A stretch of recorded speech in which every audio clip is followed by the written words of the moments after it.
Good morning students. कल हम पढ़ रहे थे रस समीकरण मिति और प्रतिशत लब्धि और पीओएसी। आज हम उससे कुछ क्वेश्चंस करते हैं। अब हम क्वेश्चंस को दोनों कंसेप्ट से कर सकते हैं, पीओएसी से भी और रस समीकरण मिति से। देखो कैसे करेंगे। अपन क्वेश्चन लेते हैं। क्वेश्चन नंबर 1 है, ये कह रहा है 2.76 ग्राम Ag2CO3 को प्रबलता से गर्म करने पर कितना अवशिष्ट प्राप्त होगा। कितना अवशिष्ट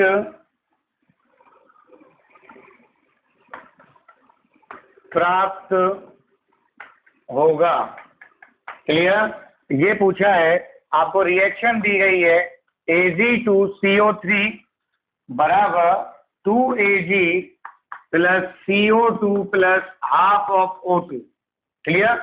अब ये आपको एक रिएक्शन दे दी और यहाँ पे कह रहा है भाई 2.76 ग्राम Ag2CO3 को प्रबलता से गर्म करने पर कितना अवशिष्ट बचेगा।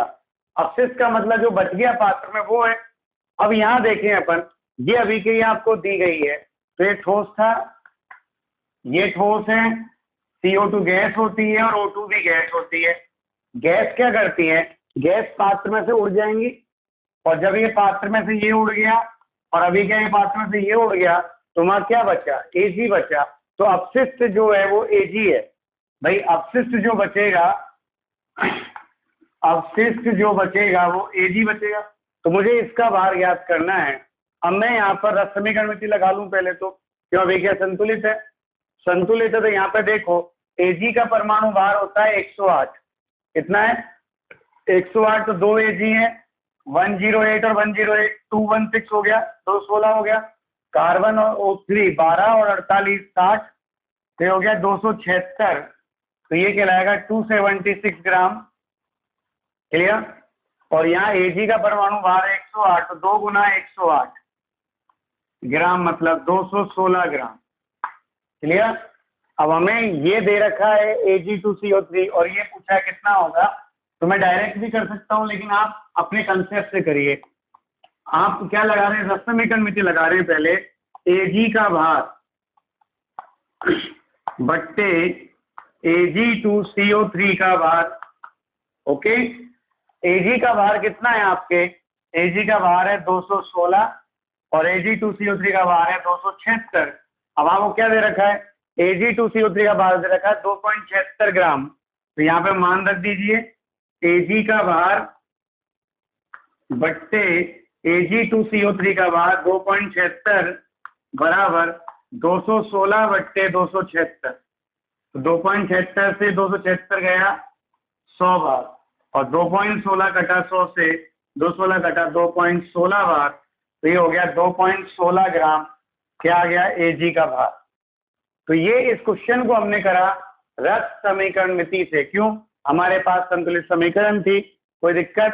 क्लियर। और क्वेश्चन लेते हैं अपन। पहले देख लो ये आगे के नहीं आया, आपको कोई प्रॉब्लम है।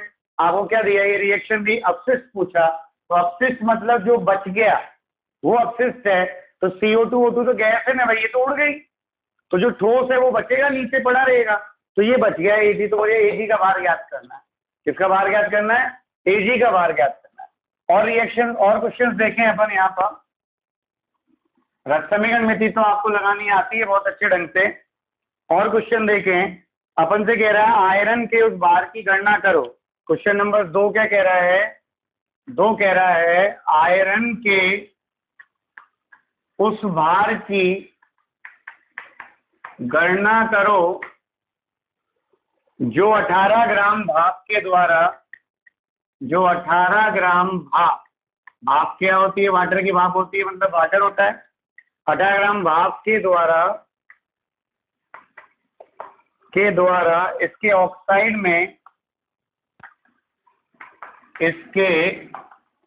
ऑक्साइड में परिवर्तित हो जाता है, परिवर्तित हो जाता है।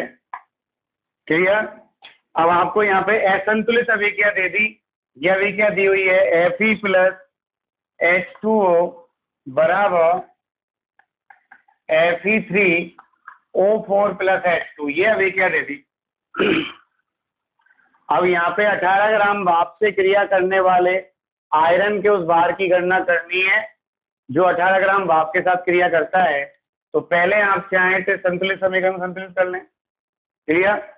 अब यहाँ पे अपन संतुलित कर लें, 3 Fe है तो यहाँ 3 Fe हो गए, ठीक है, और 4 ऑक्सीजन है तो यहाँ 4 ऑक्सीजन करेंगे अपन, तो 8 हाइड्रोजन हो गए, तो यहाँ पे 8 हाइड्रोजन करने के लिए 4 H2 करना पड़ेगा। क्लियर। ये संतुलित समीकरण हो गई। अब आप देखिएगा सॉल्यूशन, आपसे क्या पूछा है, Fe का भार पूछा है जो 18 ग्राम जल के साथ क्रिया करे। तो Fe का भार कितना है, 3 गुना Fe का परमाणु भार है 56, तो 56 ग्राम हो गया, और यहाँ है 4 गुना, सॉरी जल के साथ क्रिया कर रहा है तो 4 गुना 18 ग्राम। क्लियर। तो यहाँ सूत्र क्या बनेगा, रसमीकरण से लगा दो, इसका भार पूछा है तो इसको ऊपर ले लो, Fe का भार, किसका भार दे रखा, जल का भार, H2O का भार बराबर कितना आएगा, यहाँ पर आएगा Fe का भार कितना है आपके, Fe का भार 3 गुना 56 है, और जल का भार कितना है 4 गुना 18 है, तो H2O का भार कितना दे रखा है, Fe का भार बट्टे H2O का भार कितना दे रखा है 18 ग्राम, यहाँ वैल्यू पुट करिए 18, और बराबर 3 गुना 56 बट्टे 4 गुना 18, 18 से 18 गया, 4 से 14 चौगु 56, और 14 से 42 ग्राम Fe यूज होगा। कितना ग्राम Fe यूज होगा, 42 ग्राम Fe यूज होगा। कोई कंफ्यूजन है तो आप बताइए, है क्या भाई, कोई दिक्कत है? भाई ऐसा क्वेश्चन जो नहीं आया हो। क्लियर। कोई प्रॉब्लम है इसमें? चलो फॉर एग्जांपल लेते हैं अपन, ये क्लियर है क्वेश्चन। अब चलिए अपन तीसरा क्वेश्चन पढ़ते हैं, क्या आएगा तीसरा क्वेश्चन, क्या कहता है वो देख। कुछ नहीं करना है इस क्वेश्चन में, आपको समीकरण देगा नहीं देगा तो जैसे बोल रहा है वैसे लिख दो, और समीकरण संतुलित होती है बहुत अच्छी बात, नहीं होती है तो POAC लगा दीजिए, ठीक है ना भाई, वो भी अपन करेंगे अभी। जैसे यहाँ पे मान लो एक क्वेश्चन दे रहा है, तीसरा क्वेश्चन, कि KClO3 का एक नमूना विघटित होकर ऑक्सीजन गैस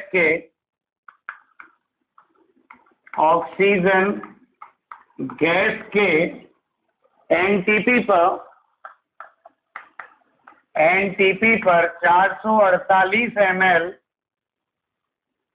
उत्पन्न करता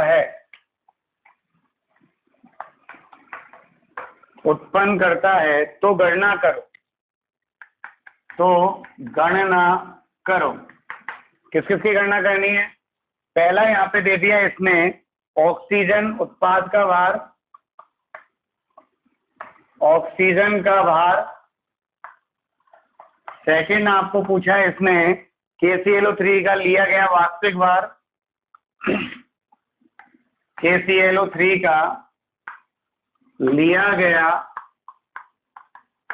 वास्तविक भार। और तीसरा आपसे पूछा है KCl का भार। KCl का भार आपको परमाणु भार दे रखे हैं, परमाणु भार दिया गया है, K का 39 है, Cl का दे रखा है आपको 35.5, और जब दे रखा है तो जो दे रखा है वो मानना है, तथा ऑक्सीजन का दे रखा है 16। अब आपको एक क्वेश्चन सॉल्व करना है, आप देखिएगा कैसे क्वेश्चन सॉल्व होगा, वो देखिएगा। क्या कर रहा है, KClO3 के एक नमूना विघटित होकर ऑक्सीजन गैस के कितने ml देता है, तो आपको इन चीजों की गणना करनी है। तो पहले तो आप KClO3 को विघटित कर लो और ये समीकरण लिख लो। तो ये समीकरण तो आपको याद हो गई होगी कि बहुत सारे क्वेश्चन में यूज हो गई, 3O2। ओके, ये आएगी आपके समीकरण। क्लियर। अब ये समीकरण आएगी तो आप यहाँ देखिएगा कैसे इस क्वेश्चन को सॉल्व करेंगे, वो देखिएगा। अब यहाँ पे आपको भार दे रखा है ना, तो यहाँ पे आप देखो ऑक्सीजन का भार दे दिया और KClO3 का वास्तविक भार पूछा है, तो पहले ऑक्सीजन के मोल निकालने हैं अपन। पहले तो पहला क्वेश्चन करें, है ना। तो पहले पहला क्वेश्चन करें, ऑक्सीजन के मोल क्या आएगा। ऑक्सीजन का एनटीपी पर आइटम दे रखा है 448 ml, 448 ml है। पहले ml को क्या करना है, अपन को लीटर में बदलना है, तो 1000 का भाग दे दिया। फिर यहाँ पर मोलों की संख्या निकालनी, तो नीचे किसका भाग दे दिया, 22.4 का। तो यहाँ पर देखो पॉइंट हटाया, तो यहाँ 0 हो गया, 1 0 से 1 0 गया, 224 से कट गया, 448 दो बार, तो 2/100 मोल आ गए। इसके कितने मोल आ गए, 2/100 मोल, मतलब 0.02 मोल। तो ऑक्सीजन का भार कितना होगा, O2 का भार जो आएगा वो कितना आएगा। भार निकालने के लिए क्या करते हैं, मोलों की संख्या को उसके अनुभार से गुना करते हैं। तो भार निकालने के लिए क्या करते हैं, मोल गुना अनुभार करते हैं। जब भी भार निकालना हो तो उसके मोलों को अनुभार से गुना करते हैं। मोल कितना है आपके, 0.02 इंटू अनुभार। ऑक्सीजन का अनुभार कितना होता है, 32। कितना हो गया भाई, 16। यहाँ पे आएगा 0.2 पे लग रहा है, 16 भाई सॉरी 2 से गुना करेंगे, 32 2 64 हो गया। कितना हो गया, 32 2 64, और ये यहाँ लगेगा तो 0.64 ग्राम होगा ऑक्सीजन। कितना ग्राम होगा, 0.64 ग्राम ऑक्सीजन होगा। क्लियर। अब ये पहला क्वेश्चन सॉल्व हो गया। पहला आंसर तो अपन ने डायरेक्ट जो मात्रा दे रखी है उससे निकाल लिया, ऑक्सीजन उत्पाद का भार। अभी कह रहा है KClO3 का कितना भार लिया गया। अब आप चाहें तो भार से कर लें सवाल को, और आप चाहें तो आयतन से कर लें। क्लियर, बोलो किससे करेंगे, अपन भार से करते। क्लियर है। चलिए, अब ऑक्सीजन का भार कितना आ रहा है, 0.64 ग्राम दे रखा है आपको। तो KClO3 का कितना भार यूज होगा, तो भार लिखना है तो पहले यहाँ पे 2 गुना KClO3 का अनुभार होता है 122.5 से गुना कर दिया। KCl का कितना होगा, 2 गुना 74.5 होता है ग्राम। भाई 39 तो K का है, 35.5 Cl का है, 74.5 हो गया। और यहाँ पे 3 गुना 32 हो गया ग्राम। ओके बेटा। अब यहाँ पे आप देखिए, अब मुझे ऑक्सीजन का भार दे रखा है कि 0.64 ग्राम ऑक्सीजन है। अभी पहले क्वेश्चन में निकालेंगे भाई, तो KClO3 का वास्तविक भार कितना होगा ये निकालना है।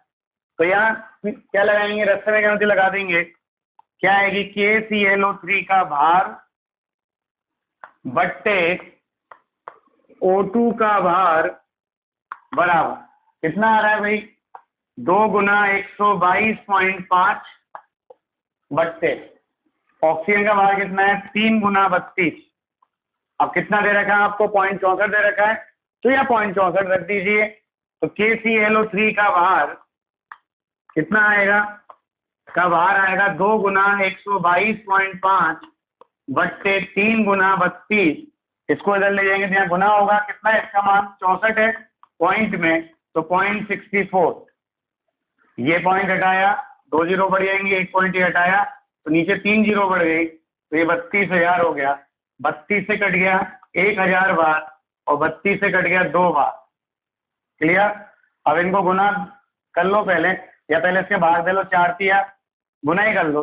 ये 4 हो गया, 2 गुना 2 4, 4 को गुना किया तो 4 पंजे 20 की सुपर हासिल 2, 4 दुआ 8 और 10 की सुपर हासिल 1, 4 दुआ 8 और 1 9, और 4 एकम 4।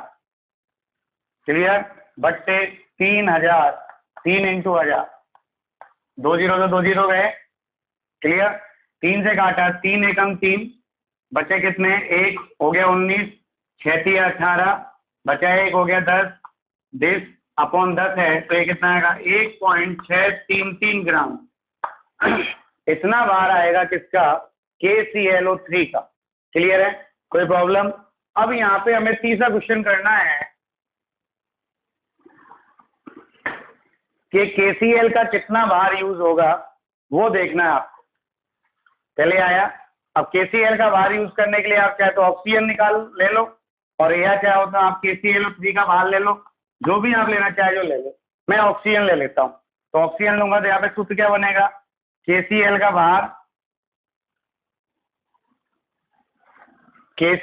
भार अपॉन ऑक्सीजन का भार। KCl का भार कितना है, 2 गुना 74.5। ऑक्सीजन का भार कितना है? 3 गुना 32। यहाँ O2 का भार कितना दे रखा है? 0.64 ग्राम दे रखा है, मान रख दो। और 0.64 ग्राम मान रख देंगे तो KCl का भार जो आएगा वो कितना आएगा? KCl का जो भार आएगा वो कितना आएगा? 2 गुना 74.5 बट्टे 3 गुना 32। यहाँ O2 का भार आता है, O2 का भार कितना? 0.64, तो ये हो गया 0.64। पॉइंट हटाया, ये पॉइंट हटाया, तो नीचे 1000 और लिख दो गुना में। तो 32 से कट गया 2 बार, है ना? 3 से काटो, 3 दुआ 6, बचे कितने? 3 दुआ 6, बचे कितना? 1 हो गया 14, 4 तिया 12, बचे कितने? 2 हो गए 25, 8 तिया 24, क्लियर, बचे 1 3। अब यहाँ पे इसको 4 से गुना कर दो, ये 4 हो गया ना भाई, 4 तिया 12 का 2 हासिल 1, 4 8 चौक 32 और 1 33 का 3 हासिल 3, और 4 चौक 16 और 3 19 का 9 हासिल 1, और 4 2 8 और 1 9, क्लियर। और ये यहाँ पे आ गया बट्टे 1000, और बट्टे 1000 का मतलब है 0.9932 ग्राम। ये आएगा KCl का भार। अब आप देखो करना क्या है, कुछ नहीं करना, रस समीकरण मिति लगानी है, तो ये लिखना आया ना आपको, क्या करना है? ये गुना इसका अणुभार लिख दिया, ये गुना इसका अणुभार लिख दिया, ये गुना इसका अणुभार, बस। और जो मान दे रखा वो लिख लिया, तो कन्फ्यूजन। अब ये तो हो गया आपके तीसरा क्वेश्चन। अब हम ये क्वेश्चन करते हैं POAC के साथ साथ रस समीकरण मिति मिला दें तो क्या क्वेश्चन होगा और कैसे होगा। तो अपन अगला क्वेश्चन कर रहे हैं POAC को लेकर। किसको लेकर कर रहे हैं? POAC को लेकर कर रहे हैं। तो यहाँ पर देखिए, ये कह रहा है कि भाई अगला क्वेश्चन अपन कर रहे हैं यहाँ पर POAC को लेकर। तो आप यहाँ देखिएगा कैसे आएगा POAC वाला क्वेश्चन। ये कह रहा है कि भाई 0.5 मोल, क्वेश्चन क्या कह रहा है? 0.5 मोल LiAlH4 ईथर के विलयन को, ईथर के विलयन को एक फ्लास्क में डाला जाता है, एक फ्लास्क में डाला जाता है, क्लियर? एक फ्लास्क में डाला जाता है जिसमें 74 ग्राम, ब्रैकेट में दे रखा है आपको, 1 मोल तृतीयक ब्यूटिल एल्कोहल उपस्थित है, एल्कोहल उपस्थित है। तो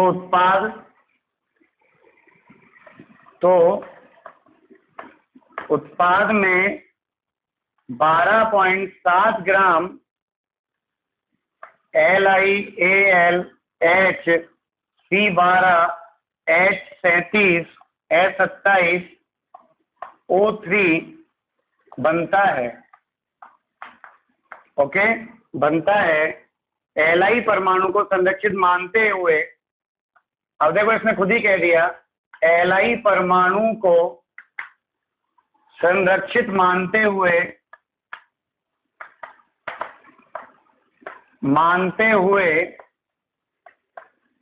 उत्पाद की प्रतिशत लब्धि ज्ञात करो। क्लियर? क्या ज्ञात करनी है?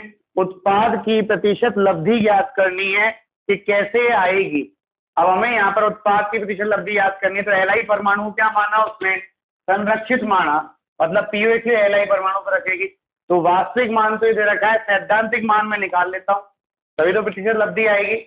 तो यहाँ पे देखो, आपको रिएक्शन याद नहीं है, वो क्या कह रहा है? 0.5 मोल LiAlH4, तो ये LiAlH4 0.5 मोल है, क्लियर? ईथर के विलयन में, ईथर में डाला, एक फ्लास्क में डाला जाता है, इसमें 74 ग्राम तृतीयक ब्यूटिल है, फिर यहाँ पे तृतीयक ब्यूटिल कह दिया, तृतीयक ब्यूटिल एल्कोहल है। और जब ये इनसे क्रिया करता है तो क्रिया करके फाइनल में क्या उत्पाद देता है, ये उत्पाद देता है LiAlHC12S27O3। मैं इतना बड़ा कहाँ तक लिखेंगे, अपन इसको X मान लिया, ये बराबर क्या है, X उत्पाद देता है।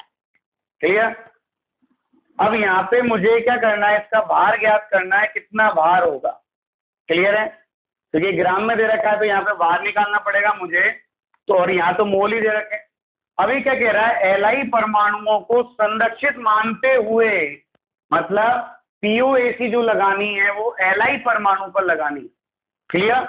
आप यहाँ देखिए, पहले POAC लगाओ Li पर, Li परमाणु पर POAC। अब आप देखो POAC से क्या फायदा हुआ। आपने ये बीच में लिखा ईथर के विलयन को एक क्लास में डाला जाता है जिसमें 74 ग्राम ये लग रहा है, ये पूरी लाइनें मैंने गायब कर दी डायरेक्ट। कुछ भी बना उससे कोई मतलब ही नहीं है बीच में, अपन वो डायरेक्ट ही दे दिया। तो अपन ने यहाँ POAC लगा दी Li पर। कितना Li है, 1, तो यहाँ आएगा 1 गुना LiAlH4 के मोल या मोलों की संख्या बराबर, यहाँ पे कितना Li है, 1 है, 1 गुना LiAlHC12S27O3 के मोल, तो यहाँ पे आएगा LiAlHC12S27O3 के मोलों की संख्या। क्लियर। अब आप यहाँ पर देखो, ये तो इसके मोलों की संख्या दे रखी है 0.5, और इसका तो भार दे रखा है ना आपको, और भार दे रखा है तो मुझे यहाँ पे इसका भार ही निकालना है। तो 0.5 बराबर यहाँ क्या आएगा, LiAlHC12S27O3 का भार, तो इसको x मान लिया मैंने, तो यहाँ पे क्या आएगा, x का भार। सूत्र बनाएंगे ना भाई मोलों की संख्या का, तो भार बट्टे क्या आएगा, अनुभार। अनुभार कितना है इसका, देखो Li का हो गया 7, एल्यूमिनियम का हो गया 27, हाइड्रोजन का हो गया 1, 12 12 12 144 होता है, 144 हो गया, 27 हाइड्रोजन है, और ऑक्सीजन 3 ऑक्सीजन का 16 3 48 हो गया। कितना हो गया, 7 7 14 और 1 15, 15 और 4 19, 19 और 7 26, 26 और 8 34 और 4 हासिल 3, 3 2 5, 5 4 9, 9 और 2 11, 11 और 4 15 का 5 हासिल 1, और 1 और 1 2, 254 है इसका अनुभार। कितना है भाई, 254 है, तो यहाँ पे मैंने लिख दिया 254। तो x का भार कितना आएगा, x का भार आएगा 0.5 गुना 254। क्योंकि मुझे प्रतिशत लब्धि निकालनी है ना भाई, तो सैद्धांतिक मान निकालूं अधिकतम कितना बनना चाहिए था, तो अधिकतम बनना चाहिए था, यहाँ पे बना करा 5 चौकी 20 की सुपर हासिल 2, 55 25 और 2 27 और 7 हासिल 2, और 5 2 10 और 2 12। क्लियर। 127 ग्राम प्राप्त होना चाहिए था, जबकि कितना आ रहा है यहाँ पर, ये कितना आ रहा है यहाँ पर, ये यहाँ पर आ रहा है 12.7 ग्राम। तो जब आप प्रतिशत लब्धि निकालते हैं तो प्रतिशत लब्धि का मतलब होता है, प्रतिशत लब्धि मतलब कितनी प्राप्ति हुई, तो यहाँ पे आएगा वास्तविक मान, वास्तविक लब्धि बट्टे सैद्धांतिक लब्धि गुना 100। तो देखिए वास्तविक लब्धि तो आपको क्वेश्चन में दी गई होगी, और सैद्धांतिक लब्धि आप POAC या रस समीकरण में से निकालोगे तो ये निकाला, कितना आया, वास्तविक लब्धि कितनी है, 12.7 ग्राम है। क्लियर। सैद्धांतिक लब्धि कितनी है, 127 ग्राम है गुना 100, एक 12.7 से पॉइंट हटाया, ये हो गया 127 एक बार कट गया, कितना परसेंट बचा, 10%। तो यहाँ पर जो प्रतिशत लब्धि है वो कितनी आएगी, आपके 10% आएगी। क्लियर। क्लियर है भाई, कितनी आएगी प्रतिशत लब्धि, 10% आएगी। कोई प्रॉब्लम है तो आप बताइए। क्लियर। यहाँ पे 0.5 मोल है और यहाँ पे 12.7 ग्राम दे रखा है, तो यहाँ पे प्राप्त होना चाहिए था 127 ग्राम, लेकिन प्राप्त कितना हो रहा है, 12.7 ग्राम, तो 10% ही प्राप्त हो रहा है इसकी तुलना में। तो लब्धि कितनी है, प्राप्ति कितनी है, 10% है भाई। प्राप्ति कितनी है आपके, 10% है, तो इसे कहते हैं प्रतिशत लब्धि। क्या कहते हैं इसे, प्रतिशत लब्धि कहते हैं। बोलो पहले आया कि नहीं आया। तो प्रतिशत लब्धि कैसे निकालेंगे? वास्तविक लब्धि बट्टे सैद्धांतिक लब्धि। तो सैद्धांतिक लब्धि तो आपकी रस समीकरण मिति या पीओएसी का उपयोग करने पर आएगी, लेकिन वास्तविक लब्धि जो है वो आपको क्वेश्चन में दी गई होगी।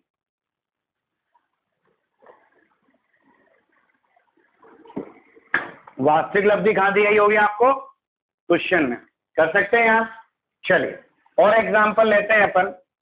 अब क्वेश्चन करते हैं रस समीकरण मिति का, वो भी मल्टीपल रिएक्शंस वाला। मतलब मान लो कि किसी अब क्वेश्चन में एक से ज्यादा अभिक्रियाएं दे रखी हों, फिर आप कैसे करेंगे?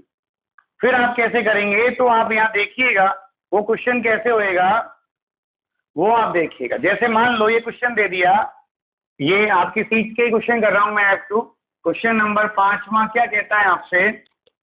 ये कहता है कैलिफोर्निया में ऑयल फील्ड ब्राइन से आयोडीन प्राप्त करने के लिए निम्न प्रक्रम काम में लिया गया। क्या कह रहा है? कैलिफोर्निया में, क्वेश्चन में लिख रहा हूं ताकि आपको याद रहे, क्योंकि क्वेश्चन में कोई चेंज करेंगे तो आप चेंज के अकॉर्डिंग क्वेश्चन करना है आपको। कैलिफोर्निया में ऑयल फील्ड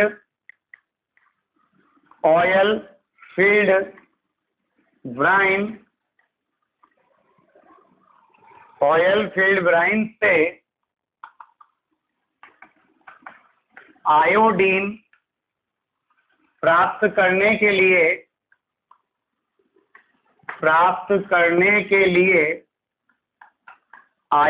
प्राप्त करने के लिए निम्न प्रक्रम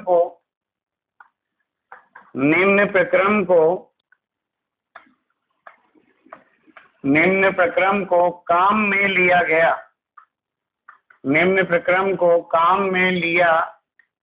जाता है। तो आपके रिएक्शन कौन कौन सी काम में ली गई वो देखिएगा। एक तो ली गई NaI प्लस AgNO3 बराबर, ये रिएक्शन देगा, याद नहीं करनी है आपको, देगा वो क्वेश्चन में।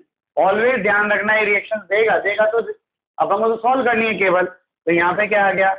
AgI plus NaNO3। सेकेंड पद में क्या हो रहा है? 2AgI प्लस Fe बराबर FeI2 प्लस 2Ag। थर्ड पद में क्या दे रहा है? थर्ड पद में दे रहा है 2FeI2 और प्लस 3Cl2 बराबर 2FeCl2Cl3 प्लस 2I2। ये I2 ऐसे बन रहा है। तो आपसे कह रहा है क्वेश्चन में लास्ट में कि तृतीय पद में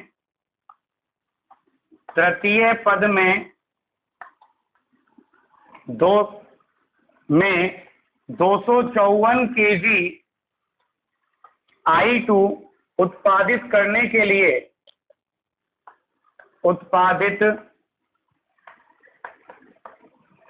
के लिए क्या कह रहा है?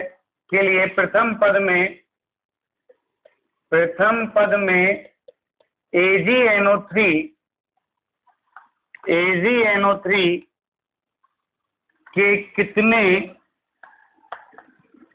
के कितने ग्राम आवश्यक होंगे।